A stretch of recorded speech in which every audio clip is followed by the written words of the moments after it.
Yo guys, what's going on? Welcome to Optimization by Oliver, episode number 50. I can't believe we're on 50 already. I also can't believe that it's quite ironic that my last Optimization by Oliver was on Playboy, and today I've chosen the brand Mad Rabbit.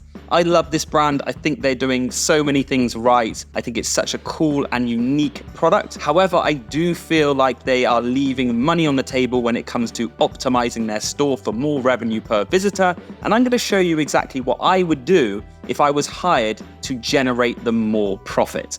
Okay, starting with their homepage, and point number one, it's actually a little bit more than what it's pointing to on here. What we've done is reordered the homepage. Before, you see a very busy image, you see white text on a busy background, and it just doesn't get read. So we've lowered the opacity of the image behind the text on this background, and we focused on that massive number. What a cool stat. These guys have almost brought 3 million tattoos to life. I love it. They didn't make enough of it on the previous page, but on our version we have. Point number two is we have enhanced that call to action. Again, if you see the previous button, it's not a bad button, but it's very, very generic. Shop now, it's a small button. Again, it's on a busy background. So we've chosen a color that stands out on that dark background, and we've used the terminology shop best sellers now with a directional cue. Thirdly, we have added the all-important social proof. We do it in every episode, guys, but it's so important. And four, we have showcased the product benefits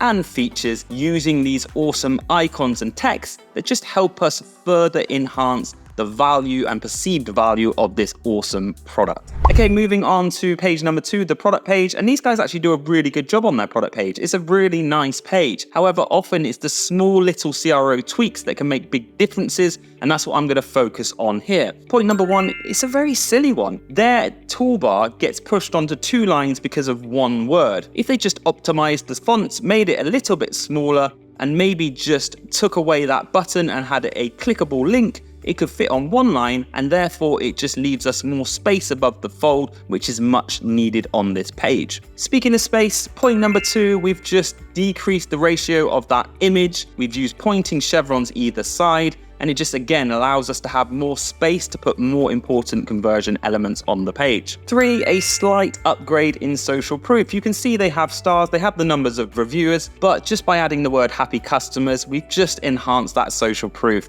and made it more appealing. Number 4, we've allowed space by saving space above to have 3 benefit-driven bullet points. I think this is really important on this product where people maybe don't understand exactly what it is. We've used these benefit-driven bullet points to tell people exactly what it is, and again further showcase the quality of the product before you then have to purchase it. And number 5, remember I mentioned those subtle little changes. Sometimes they make huge differences. This one probably would. Just putting a label on that subscriber save that says it's the best value versus the one time. I would probably also try split testing, selecting that subscribe and save first and foremost versus the one time. Let your data do the talking, but often that has a big uplift in your AOV and revenue per visitor. And moving on to the third and final page, the cart slider. Again, these guys actually do a really good job. I just think they can enhance things a little bit to generate more money. Number 1, they could actually put a visual on that shipping prompt. At the moment, it's just a little bit of text. By gamifying it and using a dynamic slider,